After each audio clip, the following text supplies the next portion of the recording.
Welcome everyone to another episode of the Astro Bloom podcast. I'm your host, Vanya Banks, spiritual astrologer and alchemist embodiment guide, and I'm here again with my friend Yolanta Meri.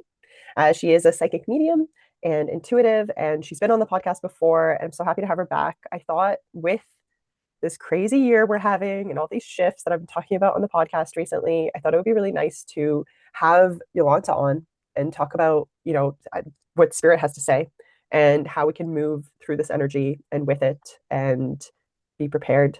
So welcome, Yolanta. Thank you for being here. Thank you for inviting me back on, Vanya. It's always such a treat to connect with you. And we connected on the podcast, but we actually message back and forth like pretty much all the time. And I love Yeah. hearing your insights too. Thank you. Yeah, I think we're always quite in sync with one another, I think, which is really nice. It is really nice. And it's funny because in astrology, I think a lot of our signs or our elements are a little bit different, but it Mhm. seems that they're very complementary. Yeah, well, the interesting thing is, I think the reason I thought of you two is because I remembered, you're also full moon baby, but you've got the Sagittarius and the Gemini, and I've got Virgo and Pisces, and they are actually all of the mutable signs, right? And I think because of this shift that we're currently experiencing, where we're moving, or we have moved out of this age of like a lot of Pisces placements that have been triggering Virgo, Sagittarius, Gemini, and Hmm. Pisces. There's like this integration piece that's happening right now, I find, where we've been through these very long cycles where Neptune was in Pisces since 2012 and Saturn was in Pisces since 2023. And I just kind of like, I know that there's been so much integration happening for me and for my clients who have these placements. Of course, it's affecting everyone depending on where they have this energy in their chart. But yeah, I think you came to mind because I was reflecting on, some of the private sessions we've had together and how like on point your predictions were, in my own life. And also just then remembered, you must really be feeling this energy as well. And like you must be tuned into it from like another lens. So yeah, I thought it would be nice to have you on here to talk about what you're feeling, what you're sensing into, what spirit has to say about kind of these shifts that are happening right now. We're in this age, this year of a lot of fire and air, and we've been in earth and water for a long time. And there's, a lot being unveiled currently collectively. And I think a lot of people are waking up to the corruption in some of our systems and the way that like these can't really go on anymore. And I'm noticing so many themes also around, you know, also like relational themes around reciprocity, around people just being done like giving so much and not getting the same amount back, feeling like they're leaking energy. And I think everyone's just kind of like trying to be more conservative with their energy and really being conscious of where they're putting it as well and like what they're channeling it into, whether it's the relationships, situations, whatever, that actually nourish them and that like support them in moving forward. So yeah. Yeah, it's definitely a buckle up buttercup kind of year, isn't it? Mhm. I think so. You know what?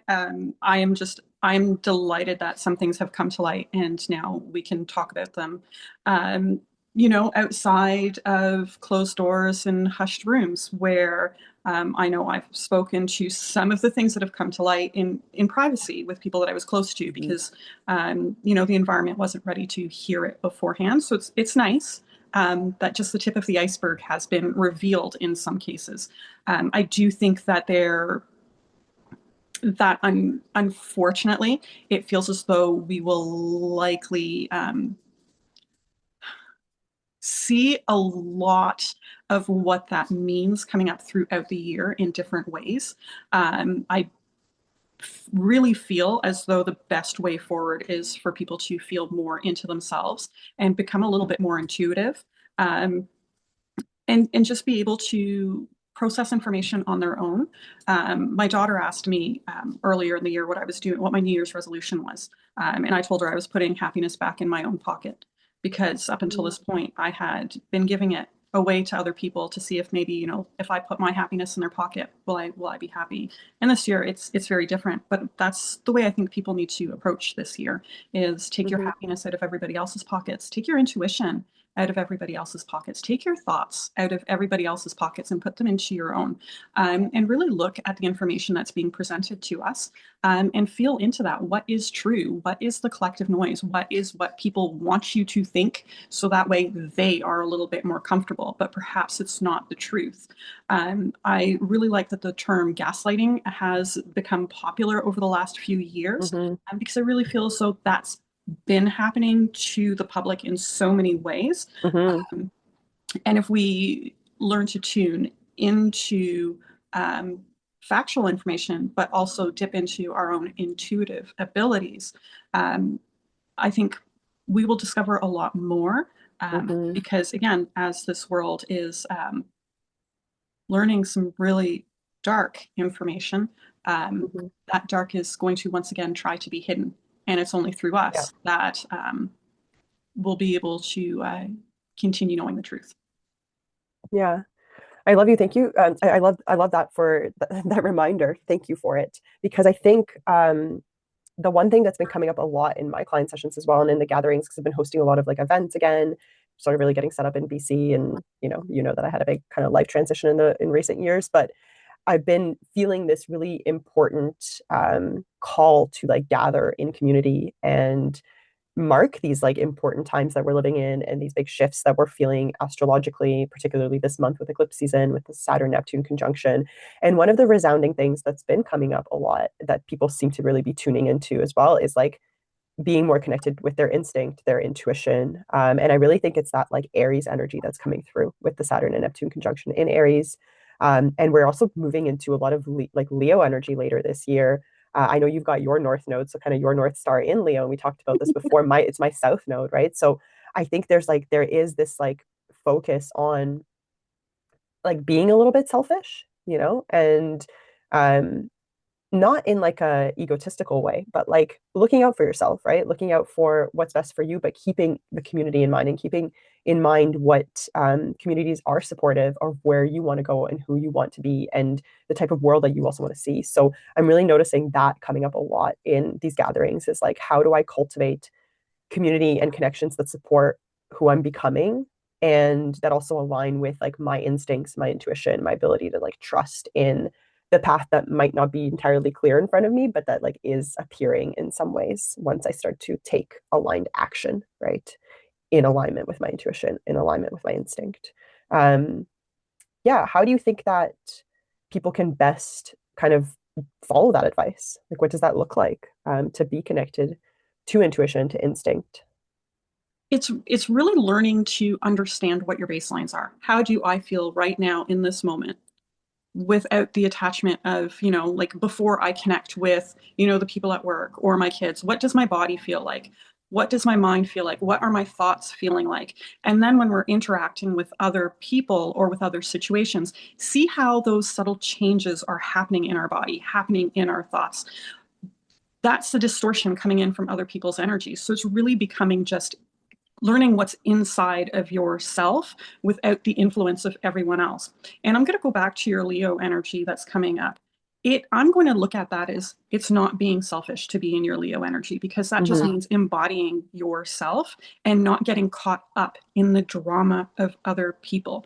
We are best in service when we can see the clear picture and we are not in the tornado with everyone else.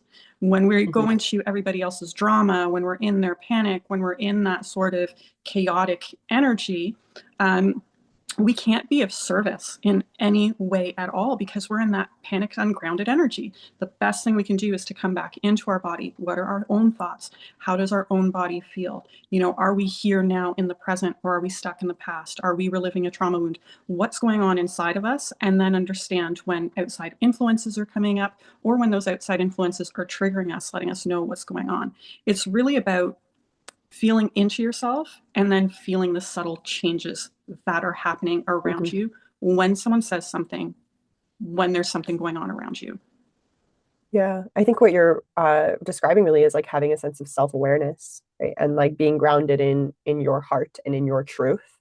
And I think that's very Leo medicine, right? It's about like standing tall in who you are and not being afraid of being seen for who you are and not being afraid to show up as who you are and be authentic and not have to perform, right, to keep the right people in your lives to fit into the whatever communities that you want to be a part of, because the right communities and the right people are going to support the actual truth of who you are, and they're going to see you for who you are. So I do think there's a lot of that theme coming up as well, of like, when are we leading from fear or from the need to please, from the need to maintain certain, I don't know, expectations, standards, meet expectations, maintain standards, whatnot? And when are we actually just standing in our truth and like leading from courage? And I think the other piece that you mentioned there is also really resonating and coming up a lot recently, which is like embodiment, right? Like embodying your truth and what that actually looks like.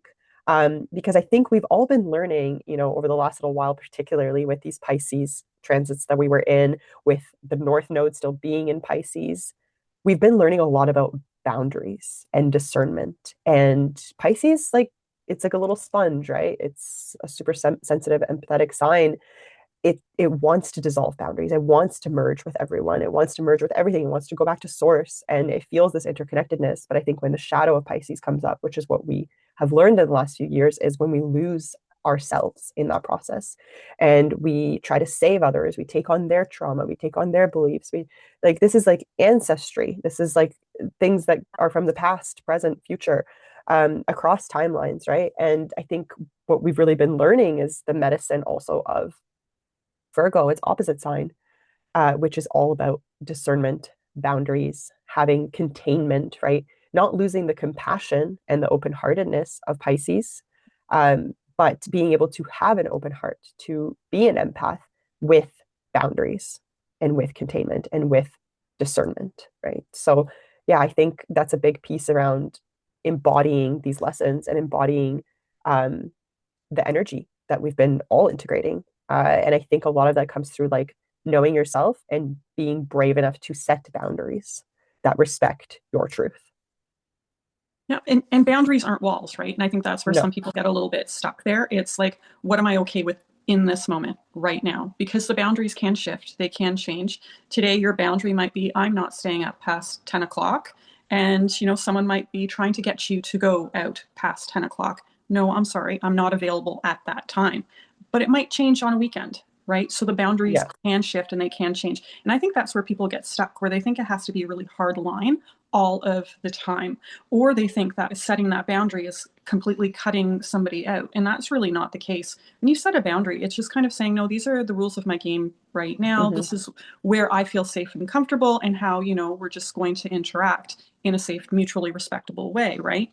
But if you're setting your own boundaries, it's also important for people to realize that they actually need to respect the boundaries of others as well. And in my practice, sometimes that's where I see people going a little awry, where they set up hard walls and then they want to influence the ideas and actions of other people. And it's like, Mm-hmm. no, we need to kind of shift that thinking in a way, because one way we feel like we're really protected, nobody should be able to do this, but another way we think that we should also be influencing other people, which is just not the case. It really is just coming together in a mutually agreeable way where everybody feels respected at the end.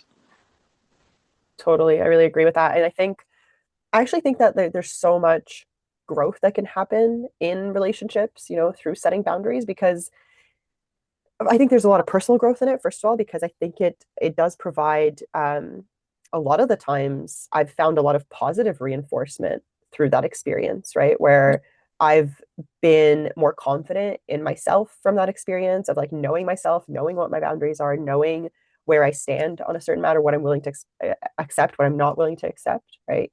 So there's that personal growth piece, but I also think that there's a lot of just like understanding that comes from that as well. And it really allows people to meet you like where you are. And it allows the people that are not right for you also to fall away, right? It Yep. clears the path. Like another energy that's been coming up a lot for me, and I've been sensing collectively as well, is Ganesha, like the clearer of the path. So Ganesha's associated with Saturn in astrology, actually. So he is like, there's a lot of kind of karmic energy around him. And he makes things look like obstacles, but they're actually obstacles put there to realign you on the path, right? And I think because Saturn is meeting Neptune, or has met Neptune just 3 days ago as we're recording this in that first degree of Aries. This is such a on point conversation because Saturn is all about boundaries. It's about containment. It's about structures, right? And like the foundations that we build things on collectively and in our own lives. And Neptune is all about dissolving those boundaries and permeating them and shifting them and evolving them and like opening ourselves up to possibility, to infinite possibility and hope and optimism and all these things and faith, right? So like these two meeting in that incarnation point of 0 degrees Aries is very much like the boundaries, and so the boundaries in our own lives, the structures of our own lives, and the collective structures of society, of this world, that this material world that we exist in, are being dissolved in some way, right? The last time Neptune and Saturn met was in Capricorn in 1989.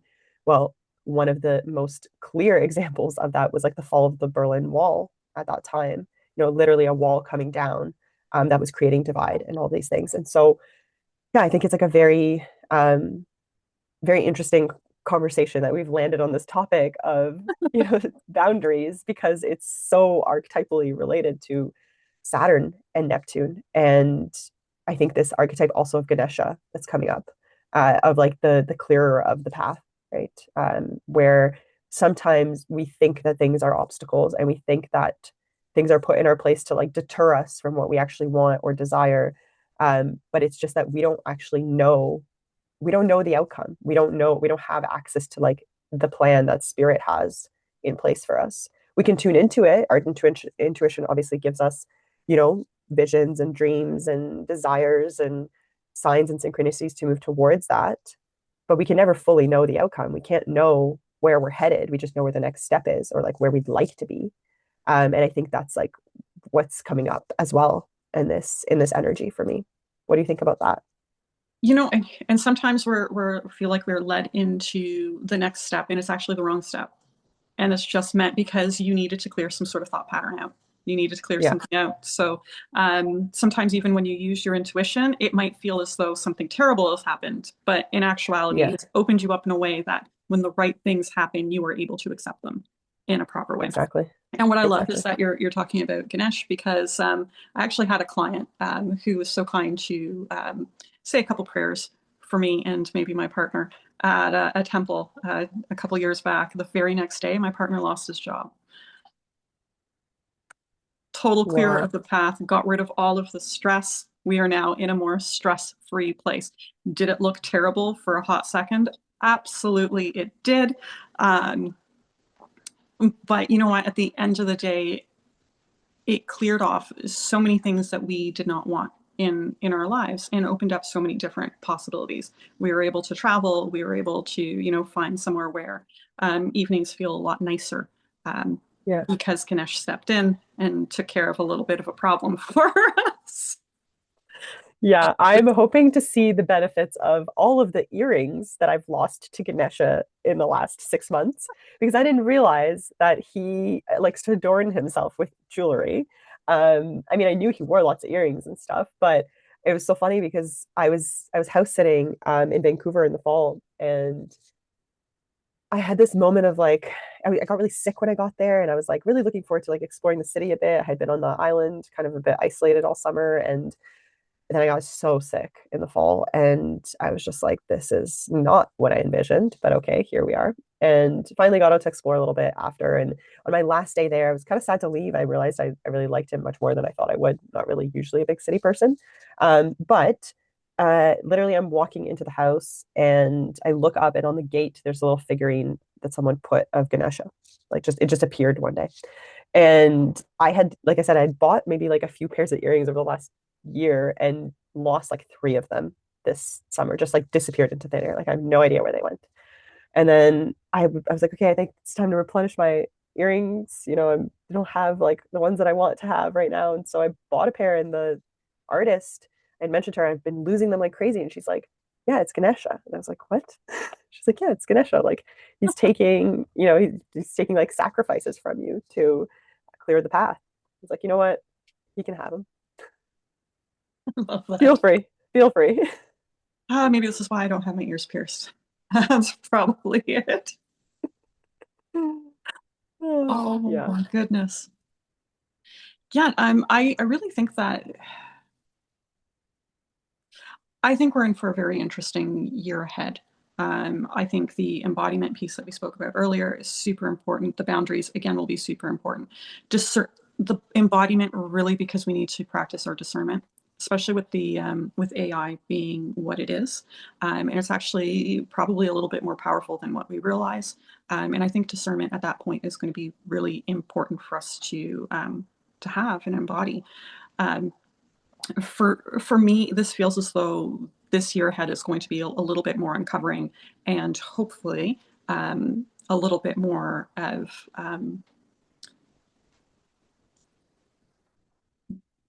our voices standing up and being heard Mm. in a way and creation. I believe it is a 1 year or a 10 years, so a co-creation Yeah. year, a beginning year. And I think what we're going to end up seeing throughout the year is going to be setting the foundations for what is to come. And it's really for us to choose. And that's why this embodiment Yeah. piece, our own intuition, um, and just being able to go through information on our own without people spoon feeding it to us is going to Yeah. be important. That discernment piece is so important, um, because we are right now creating in a way that I don't know if we've seen in our lifetime, because it is more than just a city. It's more than just a province or a state or a country. This is a global change Yeah. that feels like it's happening, and a global awakening that is Yeah. happening. So coming into our bodies is so important. So I'm just going to quickly, before you step in here, Yeah. I just want to explain to people when I do mediumship or when I do psychic work, how that comes in, just so Hmm. people understand why I want to talk about coming into our body. So I'm a professional psychic medium. I see clients all the time. This is literally my only job right now. I am just a psychic medium and Reiki master. So when we are all able to connect to mediumship, intuition, energy healing, any of that, we're able to access that. Everyone is. Just like basketball, though, some people are just going to be slightly better than other people. It could just be natural ability or just practice, but everybody can play the game. Now, all of this information wants to connect with us, but it doesn't have a voice box like we do. So when it's going to connect to us, it's connecting through all of our physical senses, plus stuff just dropping into our head that shoots out of our mouth. So when I'm connecting, I might feel discomfort or tingling in a certain part of my body. I might smell something. I might taste something. I might see an image. It might be moving. It might be still. All of this can be literal or symbolic, but there is a feeling behind it, an emotion behind it, a gentle Hmm. thought behind it. And it all comes through fairly subtly. It's all coming through at once. So before a reading, what I do is I meditate a little bit. I become still in my body, but I also pay attention to how my body's been feeling, probably for 2, 3 hours before my reading, because information starts coming through well before the reading starts. So I want to see what my baseline is. And then the moment I Hmm. start connecting with my client, that's when the subtle changes start really happening and start really amping up. So basically, I'm just playing charades with my physical senses, plus stuff that's just dropping into my head and out of my mouth, and I don't understand it. So it really isn't someone just coming and whispering in your ear very loudly, or a bang against a wall. This is all communicating through your body, through senses that you already have. But for you to be able to pick up on that information, it's really important for you to understand how you feel right now, what you're thinking right now, what's going on inside of that body. If I come into a reading and before, like all day, I've been feeling really great, and 20 minutes before my reading, my head hurts, I know that my client is not well. And I will pop on that reading and say, hey, how's your head feeling? You have some sinus pressure today? And they are going to say, yes, actually. Or I've been feeling anxious since 8:30 this morning. Have you had high anxiety all day? Actually, 8:30 is when I woke up this morning. And yes, that's the way this information comes through. It's not like the way we talk to each other. So this embodiment piece is so ridiculously important. Yeah, thank you for That's sharing that. And I think on our last episode, actually, we talked about like the clairs and how to tune into spirit and tune into your intuition. So that's a really good one to go back to as well for everyone listening. Yeah, I think the body is a vehicle through which we're given these senses for a reason, right? Yep. We're given the ability to feel. sensation and smell things and taste things and see things and hear things for a reason. And I think it's almost like to be able to notice that you do have to come back to that baseline, like you said, and you have to maybe like almost deprive yourself of external stimuli so that you can be with what is within. Yeah. Yeah, so thank you for explaining that. I really, really appreciate that. And I'm sure that'll be really useful for people to understand like how they can also embody their the thing that's been coming up for me is embodying their spirituality, right? Yeah. Becoming leaders of their own lives. It's about embodied leadership, I think, really. Oh my God. Can we talk for a hot second about spirituality? Yeah, So important. And I think this has been a natural shift in people wanting to embody their spirituality and understand their spirituality because how many people showed up in certain files that might have been dropped? I know. I know. And what do we It's do with like that? it's literally I think it's the end of the age of the like guru, you know? Like people are wanting to learn how to lead their own lives. And so I think for you and I, as people who are spiritual teachers in some ways, and help guide people, I think our roles also are shifting in the sense that, I mean, I think I've always kind of had that approach in my work is like, I'm never going to give you the answers. I'm going to present you with information that's coming through from, for you through me. And you are still your own Yeah. person. You have your own free will. You have your own intuition. And my goal is always to connect the client with their own intuition. Right. And so I always, when I do readings, pull a card and not because I'm trying to get information from them, but I always show the card to the client first. And I ask, like, what do you see? I have my own insights that come in, and I'll always share that as well.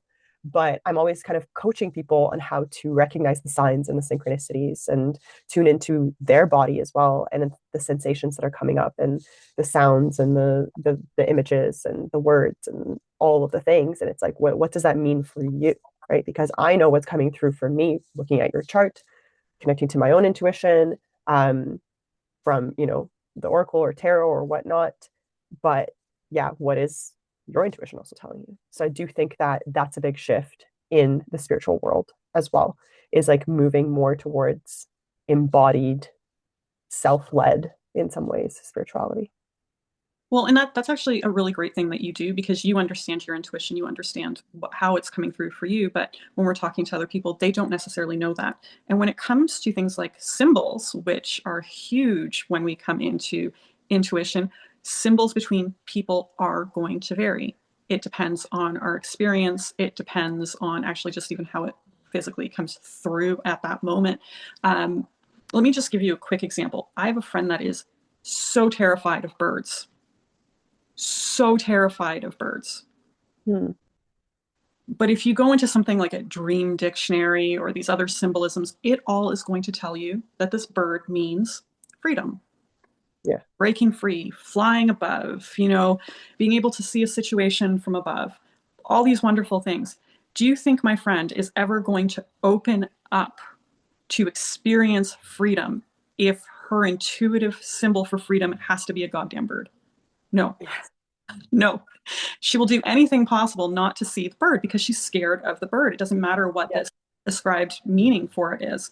So this is like especially important when it comes to like dream symbolism and why I Mm-hmm. don't go into books of symbolism because it's not necessarily going to mean something for me. So for my Yeah. friend, she's never going to want to see a bird. Never. She's never going to want to experience a symbol. She's going to shrink because she Yeah. doesn't want to be given that thumbs up that this is working.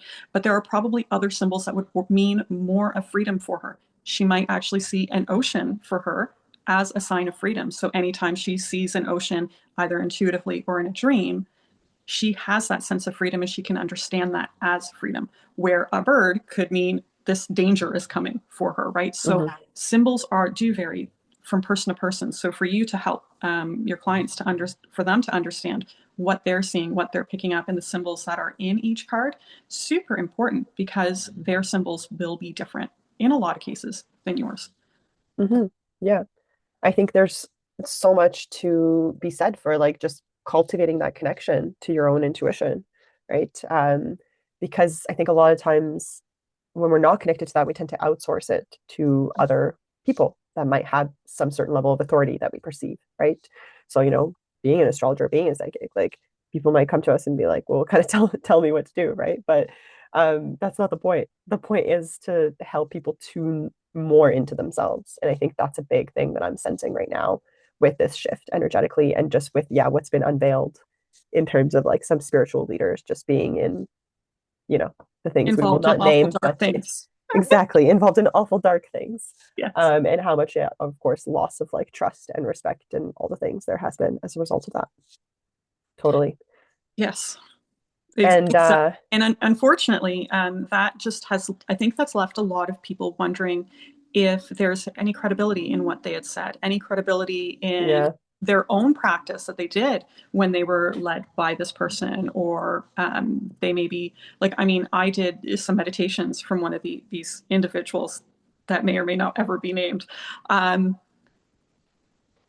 and it does make you kind of wonder what was the legitimacy of that. Well, totally. personally, my ears feel dirty. That's for me. That's how it feels like now. Yeah, yeah, But the answer really is coming back into yourself and feeling what yeah, is true and what isn't true. Our answers really do not come through other people. There's something that's felt within ourself, yeah. because this is our spirit experiencing the environment around us, experiencing this life, and it's going to be different for everyone. And we can't have someone dictating what every Yeah. little tiny ounce of it means to us. But I actually think that's why, some of these people have been exposed is because I think the way that they've gone about spirituality is through this very like godlike, I know everything. I am the source of knowledge. I am this and that. Like that's why it's being dismantled because that isn't the way to move forward. Like no one person is like more powerful because they're more spiritually evolved or whatever, right? Like that's kind of the energy that I feel behind it is there's almost like this it's so contradictory and it's so hypocritical because to be spiritual means to not to dissolve the ego. But I feel like in a lot of these people that we're talking about, it's like there is an ego. There's an ego of Yeah. like I am a better human than you because I am more spiritually evolved, right? Yeah. And it doesn't actually respect the uniqueness and the authenticity of like every single soul and the journey that they are on and where they're at in their own journey with regards to their spirituality and their enlightenment and all of these things. So yeah, I think that's why it's being exposed. Well, the other thing, the one thing that I do think that it is also highlighting a little bit is how how much easier it has been for us in almost every aspect of life here in North America, to have other people make decisions, have other Yeah, people organize things, just how little we have been doing for ourselves. And now that some of these people are falling away in our lives, it shows us, it's kind of scary to make our own decisions. It's yeah, really scary to do that yeah, when before, this person would tell me this, that person. What do you mean? I have to take responsibility for my actions and my next steps, especially as an adult to hear that. That could yeah, be really, really frightening. But that's what spirituality is about as well, is to become more, it's not radically independent, but it's more radically committed to your outcomes and yeah, accepting of them and your next steps and not needing someone to lead you or to guide you, but um, to just take responsibility for yourself and your actions. So it's not the fault of, your parents the way you are. It's not the fault. Of course they had influence and they had guidance, but at some point we have to let those stories go and take our next step and be responsible for them. Find the gifts. It doesn't mean forgive. It doesn't mean that, people are off the hook, but it means that your next step is the step that you're choosing. And that in itself can be really scary because we're scared of making mistakes. yeah. I think it's about autonomy, right? And like not giving your power away to a false sense of authority in someone else. But I do think that like coming back to, I was mentioning, I was reflecting a lot on, our sessions that we've had and how helpful they've also been for me because I can sense when, there's a big shift taking place in my life when I'm releasing big patterns and I have a lot of awareness around that. And I obviously tune into my own intuition and into the cosmos and into all the things. But sometimes it is nice to have someone mirror that back to you in some ways, and also provide their lens and their insight and have more, maybe more context to a situation as well, through their connection to source, to spirit, etc. And especially if fear is involved, in like taking the next step, if you're coming up against barriers or old thought patterns that are really like trying to shed themselves, but you're still kind of struggling there, it can be so empowering to be seen by someone, and to not like be validated per se, but just to have a sense of support and to feel like you are being supported by things that you might not specifically see, but you have support in the spirit world. You have support through signs and synchronicities, through feelings, through sensations. And I think that's where, the work that we do and that people like us do can be really helpful, as well, through a different lens, not as in like, please tell me I'm doing the right thing, or like, please make this decision for me, but just more like, help me be more grounded in myself, in my intuition, in my decision to do X, Y, and Z, right? Yes, I think there's a difference between the help me see what I'm not seeing, help me understand, does this actually sound crazy or not? Kind of like help me kind of like understand what this ground is, and maybe you're right, maybe give me a little bit of context. Very different from tell me what to do next. Yeah. Yeah. Tell me what steps I have to take, and I'm not going to filter them through my own discernment. I'm not going to filter them through my body. I think that's when we go in for a reading, when we actually, even if we go in for coffee with a friend, that's the way we Yeah. should be looking at it. Is just, okay, help me see what I need to see, help underline what needs to be underlined, help give me that counsel. I don't need the next steps, because those next steps, you're the only person that has to live with the consequences, good or bad, of them. So Yeah. really the next steps have to be self-generated. But getting counsel, I think, whether it be from an astrologer, psychic medium, friends, therapists, whatever, that's really important, especially through this human experience.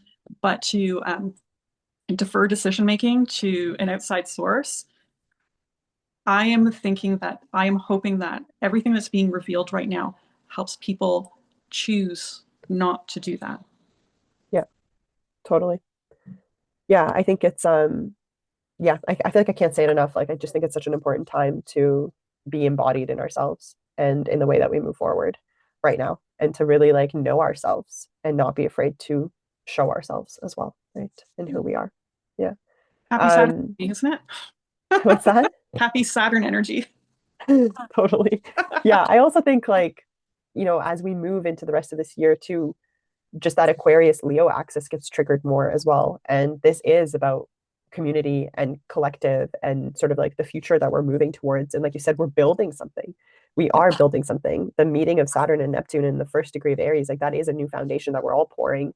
And one of the things I found myself saying at an event I recently facilitated just a few days ago, focused on this Saturn and Neptune energy, was like, what is your truth and how does that like ripple out into the collective? Like, how does your aura create waves of energy, right? Because I think we all obviously have our own energies, we have our own auras, and we have an impact on our immediate connections and communities, but we also have an impact on the wider human community. And especially when we gather together in these circles, in these like intentional spaces where we can create, like we can really create energetic shifts in the world to create the world that we want to see and the communities that we want to see. And so I think it's so much about that too. Like we're talking a lot about embodied leadership, but there's so much around community as well, because we can't have the Leo without the Aquarius, right? Leo being the self and Aquarius being the collective, being the community, the friendships, etc. And we can't have Aries without having its opposite of Libra. Aries being me, myself, and I, first sign of the zodiac, but Libra being the balance, the scales, the compromise, the relationships, the relational mirror. And so as we have this energy coming in, right, of Aquarius, of Leo, of Aries, we have to find the balance between all of those signs. And so it does look like, yes, embodied leadership, embodied spirituality, trust in the self, but understanding that that has a ripple effect and that it will affect people around you, and that you have to have the right people around you to create the things that you want to create and to pour the foundations that you want to pour. Right. And I think when we're talking about, well, how do I know the right people are around us? I think a lot of it is, well, are you growing in that space? Yeah.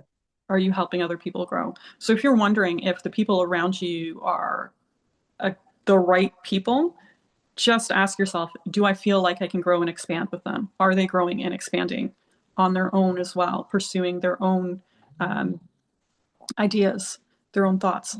And are you capable of doing that? If you feel like you have Yeah. to kind of like constrict in any way, or your friends have to like hide who they are, then chances are that's not the right Yeah. community. And I think that's where sometimes I have people ask, am I around the right people? And it's like, can you grow, Yeah. Do you feel constricted or do you feel like you're able to expand? expand?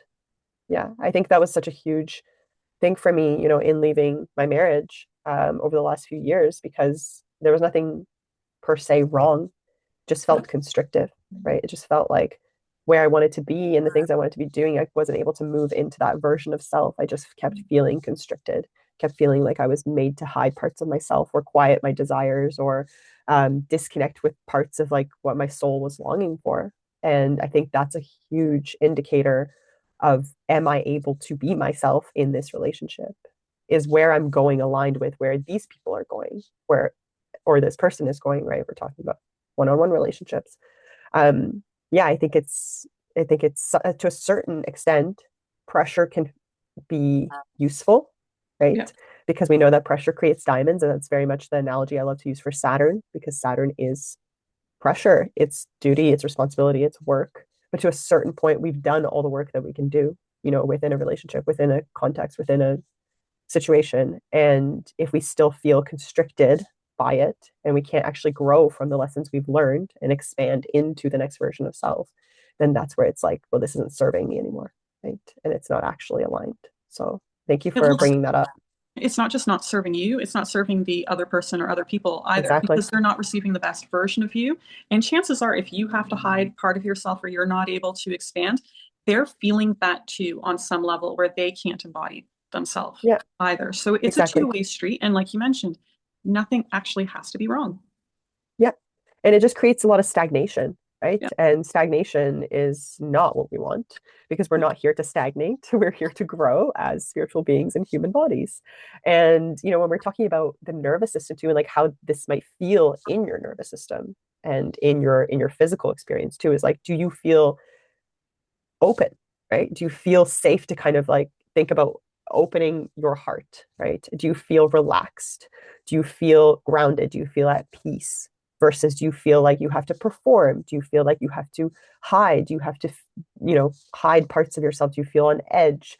Are your palms sweating? Or there Yeah. can be so many cues of like nervous system dysregulation. And of course, sometimes dysregulation can come from stepping into the unknown and stepping into uncomfortable situations. But even in the times in my life where I've made really scary decisions, I've felt that discomfort in my nervous system. Of course, I've felt ungrounded, but I've felt a certain like knowing in my soul and in my body that it's the right choice. There's a certain sense of peace, even in the discomfort, that you can sense into, even if you are trembling through it, right? And you are momentarily dysregulated, you still know that there's this like trust and this groundedness in the decision. So I think that's the difference too of if you're moving towards something that is scary, how do you know that it's the right thing? That's how, at least for me. Well, I think if we use another analogy for it, it might help as well. Is if people work out. If you work out, you know there is a kind of discomfort, a kind of pain that comes along with Yeah, stretching or lifting weights, and that actually becomes almost pleasurable at some point when you get yeah, used to it. But then you also know that there is a danger kind of discomfort and a kind of pain as well. So the same thing happens with fear. There is a discomfort that's a really positive, like working out discomfort, where you're just like, okay, I know I can push through this. It's scary right now. It's uncomfortable right now. But then there's that discernment piece where it's just that doesn't feel like that comfortable, scary anymore. yeah, Really scary. So it is, there are levels. And if we pay attention to our body and how they hit and the gentle whisper behind it, you're going to get it just like when we work out. yeah. I There's love that analogy. Yeah, thank you for that. Um, yeah, anything else? Because I'm just noticing we've been just flowing so well. It's almost been an hour. And yeah, I just want to ask if there's anything else that you feel called to Vanya, share. you are asking a Sagittarius philosophical questions. I think you are screwed.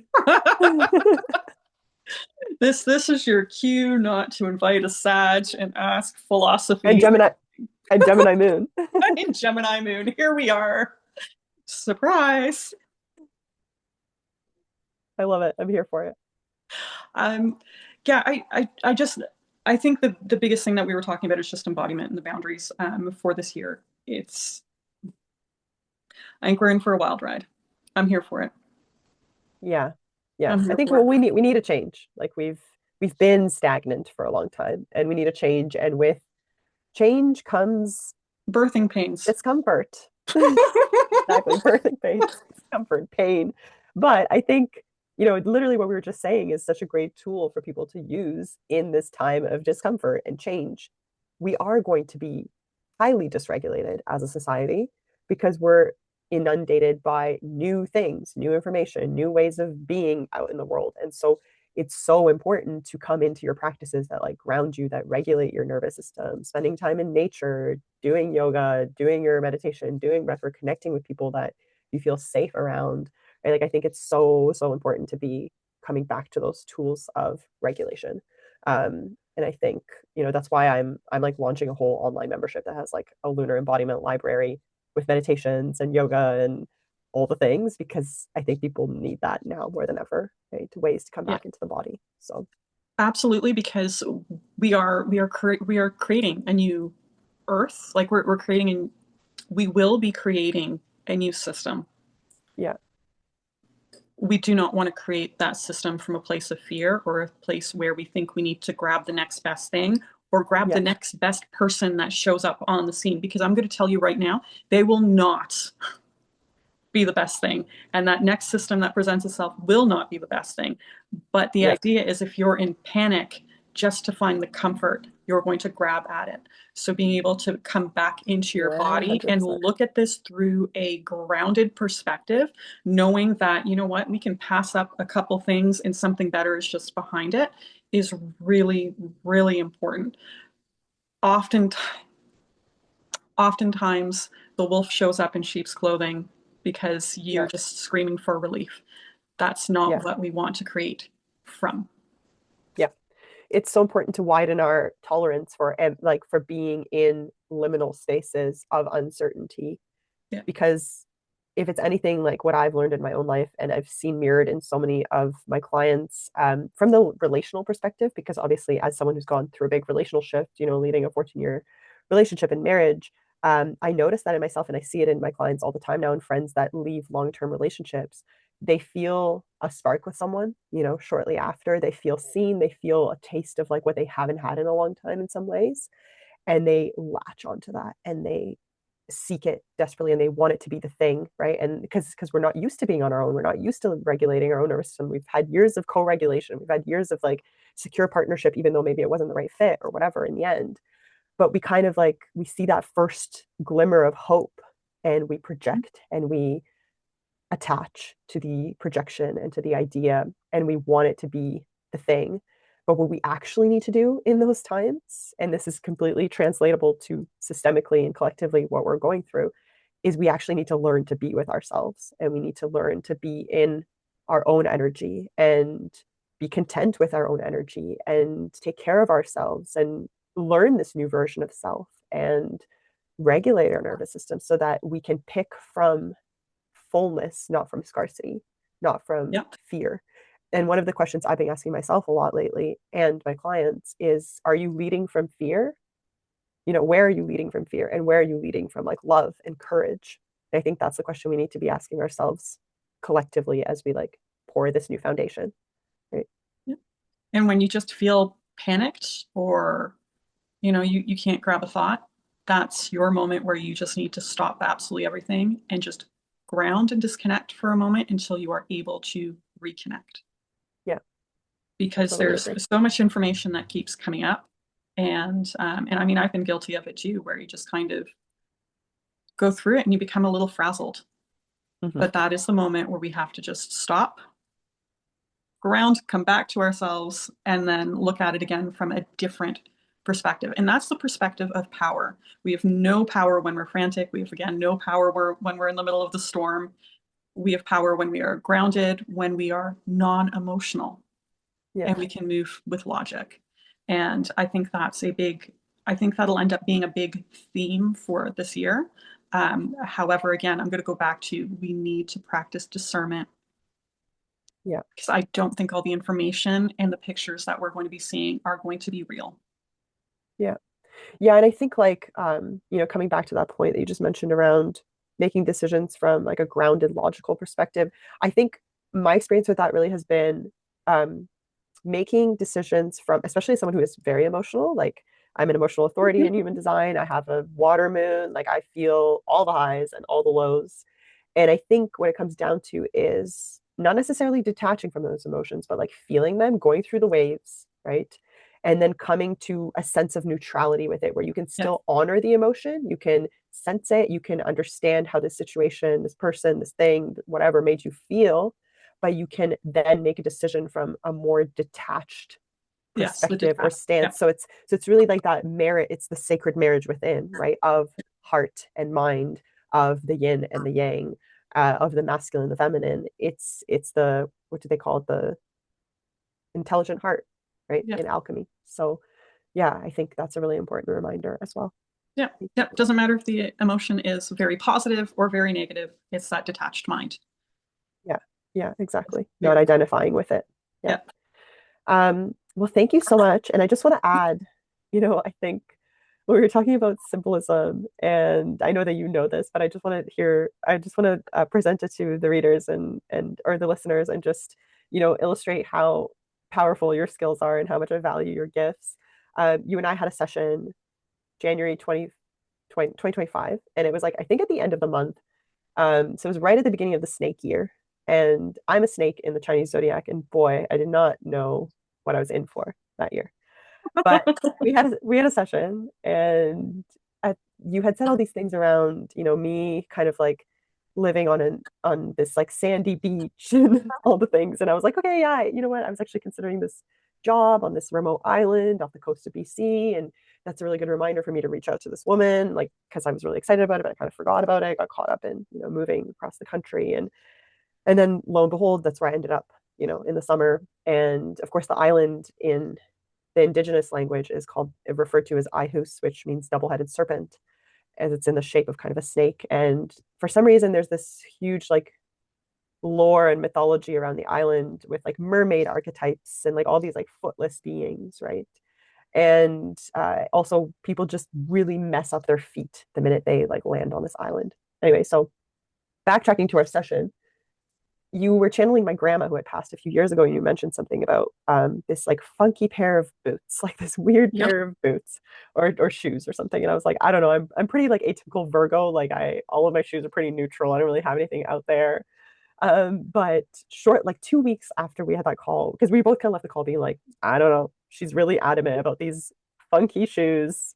Who knows? 2 weeks later, I walk into my friend's house, who's now my roommate, actually, and she thrifted a pair of snakeskin cowboy boots. And I'd been like looking for cowboy boots, and they happened to be my size. And I was like, oh, I'm gonna buy these from her. And then later I realized I was like, oh, maybe these are the boots that like Yolanta was talking about that my grandma was mentioning. So we just kind of saw it as like, oh, okay, it's a confirmation from spirit, you're on the right path, etc. And I was like, cool, great news for me for this year. It's gonna be a great year. But I mean, the snake is all about shedding and Yeah. power and, learning how to also surrender to the shed. Um, so the minute I got to this island, 3 days later, I broke my foot and I basically became a mermaid on Mermaid Beach, living at Mermaid Beach Lounge, basically at this resort that I was working at. And it was just all like the boots were kind of a symbol of this transformation that I was about to embark on during that snake year, which was this, in a lot of ways, like a big rock bottom year for me, where I had to like really let go of some incredibly long-standing beliefs and patterns and ways of showing up in the world that just like were not aligned anymore. And it even just having that like knowing that that symbol showed up for me and that it was literally kind of predicting what was about to happen, I felt so much more like strength, through that process. Like I literally had to learn how to walk again. I couldn't walk for 2.5 weeks at all. I couldn't bear any weight on my foot.